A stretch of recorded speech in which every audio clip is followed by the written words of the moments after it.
Hello YouTube, it's me again, Murray. I'm out in the shop doing exactly what I normally do, wrenching. Yeah, today is going to be interesting. We'll see you after the intro.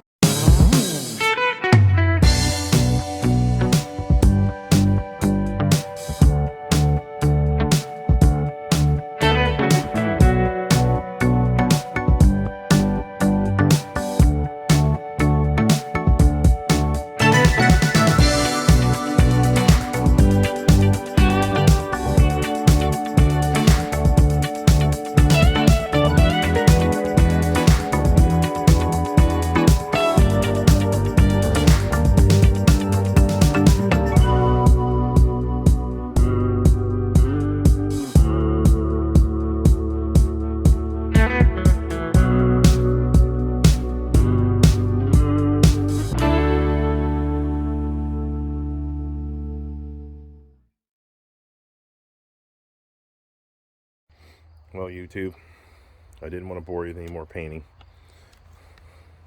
so I just went ahead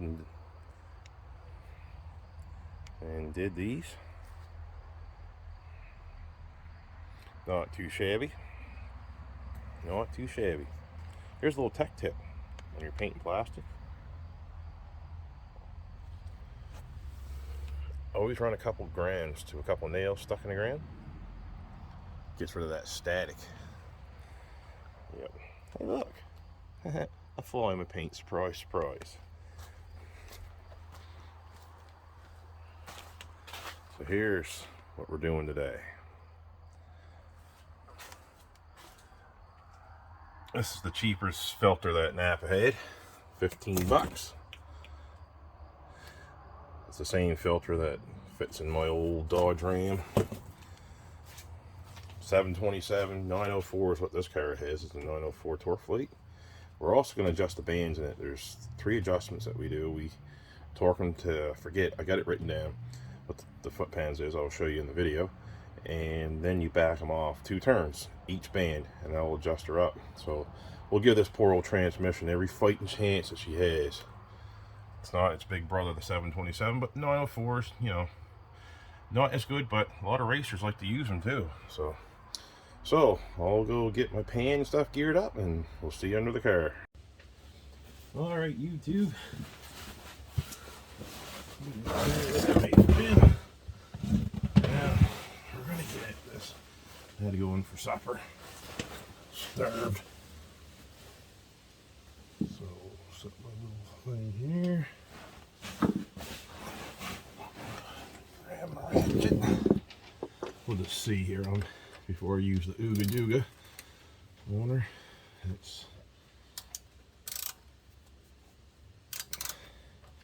Yeah, she might go. Got my big pan here. There's an old bearing case that we receive bearings that come in some of the ships at work. So works good for a transmission pan. Oh yeah.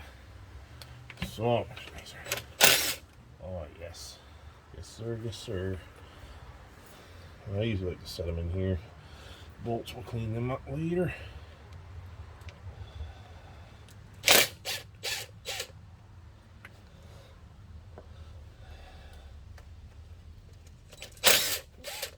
Yeah, so there's 2 adjustments. The kick down band and the reverse low band is what we're going to be adjusting. So there's only 2 adjustments. And the torque is it's 72 Newton meters, which works out to 6 foot-pounds, which my torque wrench only goes to 10. So I'll be getting what it's getting.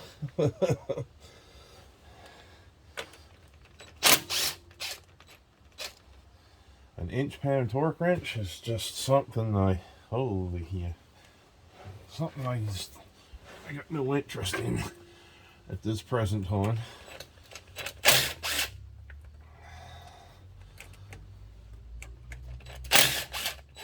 So I'll bring you back when the transmission is drained. Now when I'm draining this stuff, I like to loosen all the bolts off except for like 4. So in the back right now she's starting to drip. If I loosen this bolt up a little bit in the front, it'll start to tip the back down. So that way we can hopefully drain as much of this lovely concoction that gets all over the place, which is already starting to do now. Okay. That should be loose enough. She's dripping pretty good. So now she'll spit the screwdriver and just give it a light pry. Don't go crazy here. As soon as I find the screwdriver. And this stuff usually just likes to make a huge, huge mess. Oh yeah. Yep. Oh, we're gonna spill some on the floor like I did. A little red bloodbath here. Well, I'll bring it back when it's done making a mess. Update.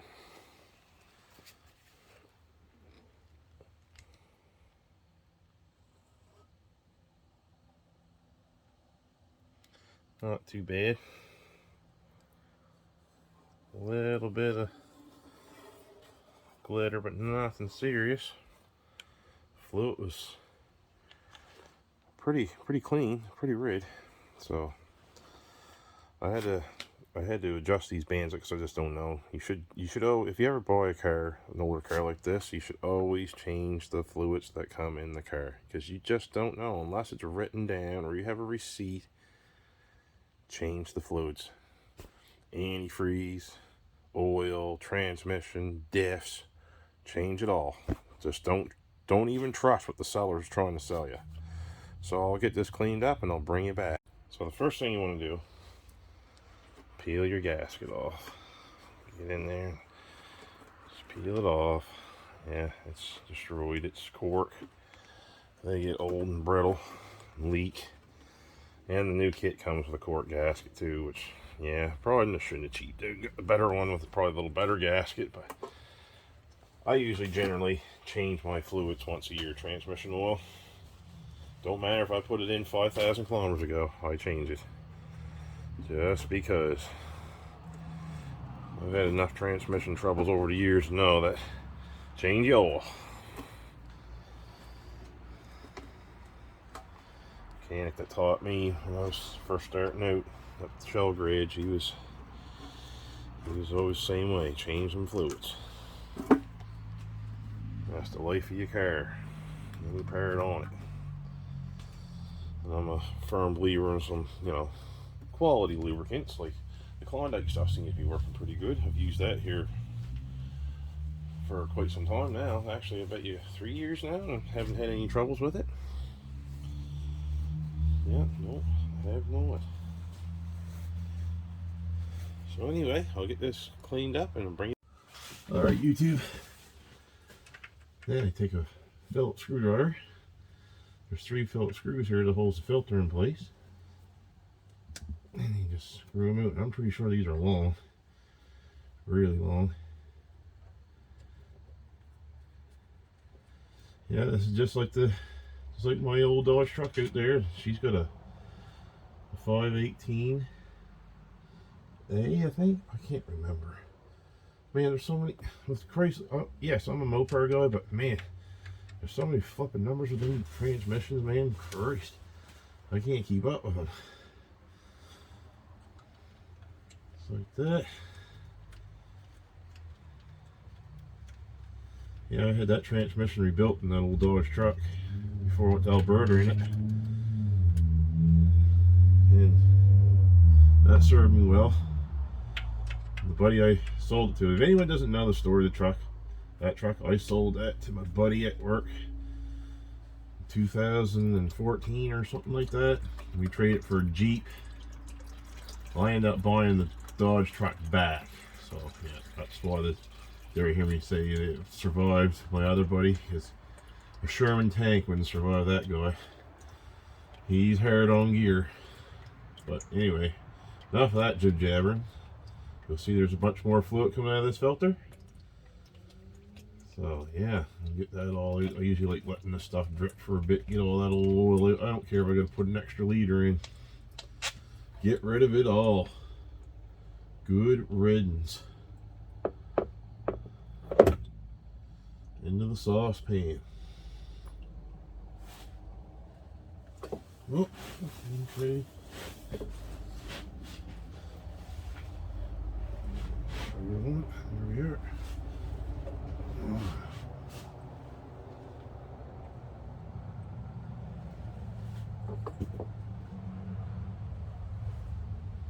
Looks like I got a little small oil leak up here. So that's what I was saying about the engine coming out to be regasketed, or maybe it might just be simply leaking up around the distributor gasket. Maybe. We have to get that little check out, see what's going on there. Drag strips don't like oil leaks. If I was going to run it, I couldn't. I don't like oil leaks. I can't believe you get that much horsepower and torque in some of them vehicles, spinning sideways and stuff down the track. That probably wouldn't be good. No sir, I couldn't see that engine well at all. So we'll get the new filter on, and all the oil wiped off. So another tech tip. This is why I like these packages from Napa. For the transmission filters are big. Take your transmission gasket, the side that's going to be facing the pan, put her on there like so, and here so you can see her like that. I'm going to take this, I'm going to give her a spray instead of spraying the pan. Spray the back of the gasket, real good shake. Give her a quick, oh yeah, it's red.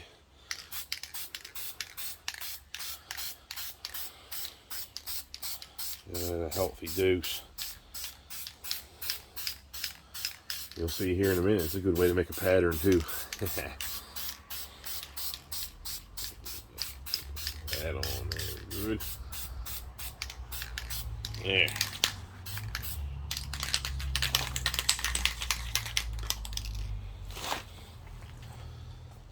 There you go. She's all tacked up. Gasket's on, and I always like to let them set with that gasket tack on there. Let it set for 10-15 minutes. Gets tacky real quick. I watched a video a couple years back, and I remember Mopar Joe showing some of this stuff, so that's what I could get here. It wasn't the exact stuff that he used, but it was pretty similar. I remember it back when I was in trade school, and it was good stuff. There's what I was saying about this too. Good way to make a pattern. Right? Take your transmission pan, flip her upside down, piece of cork, little spray paint, boom, instant pattern. Or you can draw it out, but you know what I mean. So yeah, if anyone's looking for this stuff's pretty good. I used it on some of the engine work I did there with the intake gaskets. So yeah. So I'll get underneath the car and get that filter put on, and we'll be right back at you. Welcome back, YouTube. Well, we got the transmission pan ready to go in, all cleaned up. Gasket tacked down. Setting for about 15 minutes. Everything's all wiped off dry. Stick a couple bolts in it. That's always the worst corner on these with the transmission. Come on there. There you go.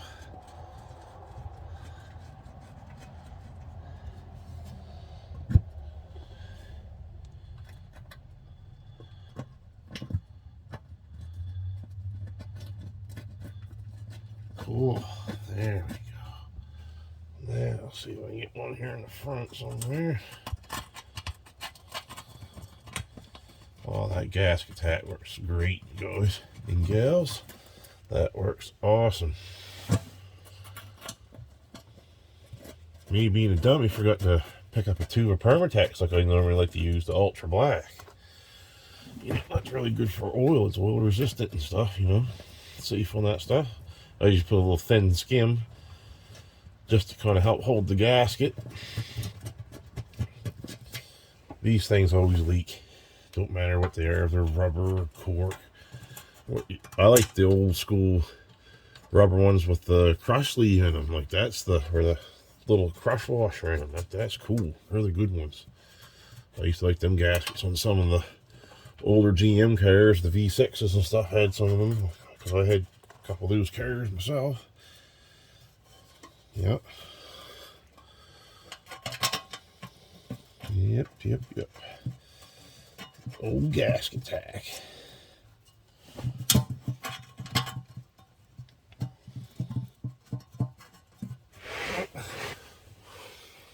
We'll get this on and we'll get right back at you. There, YouTube. All the bolts are tightened up with these. Yes, I use the Ooga Dooga just to, you know, just to get them there. Not overpower them, and then I just, like that, that's it. That's all you need. You don't need to murder these gaskets. Okay, now we'll hit up to the top and put some fluid in her. I did adjust the high-low band in there. The kickdown one I'm going to have to do maybe at my brother-in-law's shop on the hoist, where I got a little bit more room in these jack stands hurting my way. Okay, let's go up and put some fluid in. So, another little tech tip.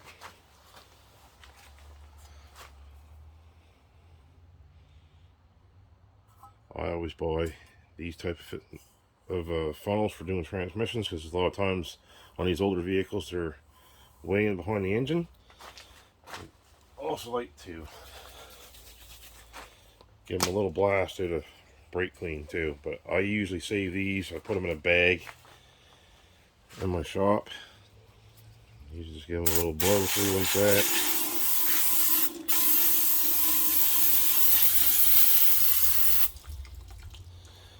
Flush a little bit of that through. Dump it out.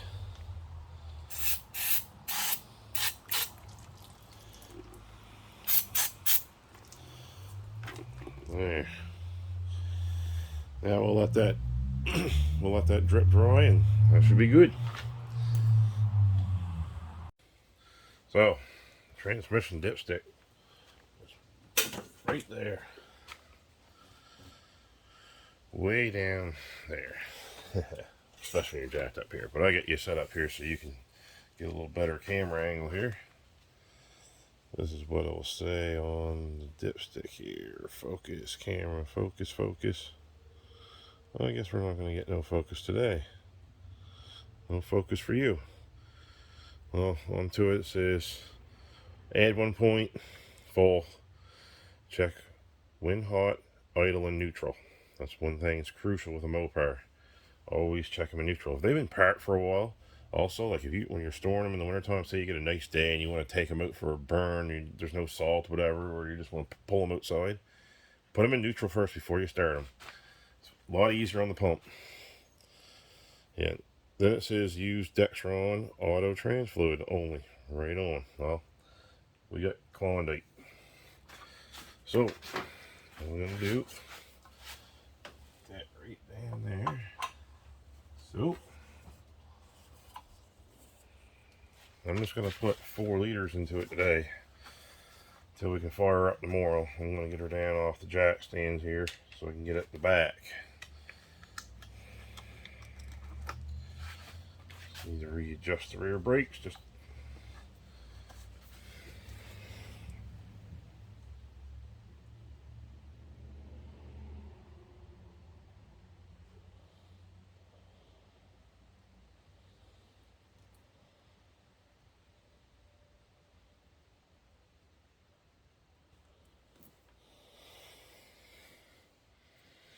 yeah, it goes slow sometimes. I've had vehicles too, like the Ford Windstars. I remember I used to doing transmission service on them. The fluid would shoot back at you.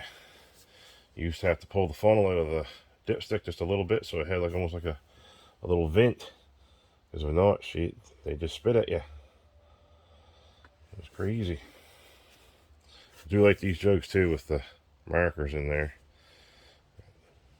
It's Pretty cool.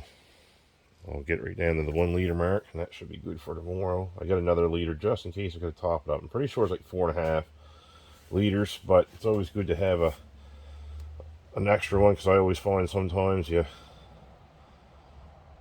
might get a little extra drained out, which I like to do. So I'll get this filled up and I'll be right back with you.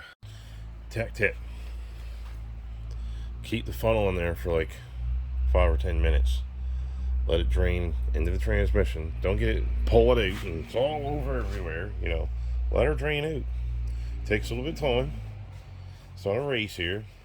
Unless you're at a racetrack, then you might have to get out there in a hurry to get to the race. But right now, we got time. Just let her drain out.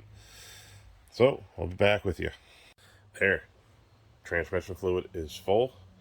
4.5 liters in there right now. I'll let it down. Tomorrow, put it neutral. Start it up. Warm it up the temperature. Run up and down the driveway. Maybe take it down the road a little bit. Come back.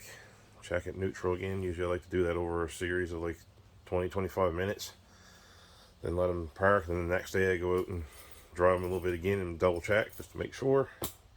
And you should be good to go. So another thing, as you can see by the bottles on the front of the Volare Road Runner clone, sometime, that's going to be our video tomorrow. We are going to change the diff fluid, and we're going to find out what our gear ratio is. I'll show you how to do that, how you calculate the numbers on the diff to get the gear ratio, which I'm thinking this is like a 245 or 267 or some crazy highway gear, just knowing that, you know, economy back in the day. So yeah, if you like what you see, like, share, and subscribe. Comment if you like to. I like reading comments and stuff. Getting some pretty good inspiration from some of you guys. All good comments and stuff. Also too, check out all the other YouTubers, like my cousin Bill Baker. That's his channel name, is Bill Baker. He's got some pretty cool videos going back to camp and stuff like that. I'm in one of them. You'll see, going back on the bike and stuff. He's got some other cool lake lobstering videos and stuff. And my other cousin, Chester Hallett, he's got a pretty cool video. He does some crazy reviews and stuff and tells some funny yarns and stuff from back in the day. Also too, check out other Mopar enthusiasts like Mopar Joe and Jed Scott. He's another cool dude I like watching. Him and Jezebel there in his 69 Charger. And they're doing a Barracuda right now. I think it's a 67 or a 68 Barracuda, which is pretty cool. So, well, we'll see you guys tomorrow. And remember, get out in the shop and get wrenching.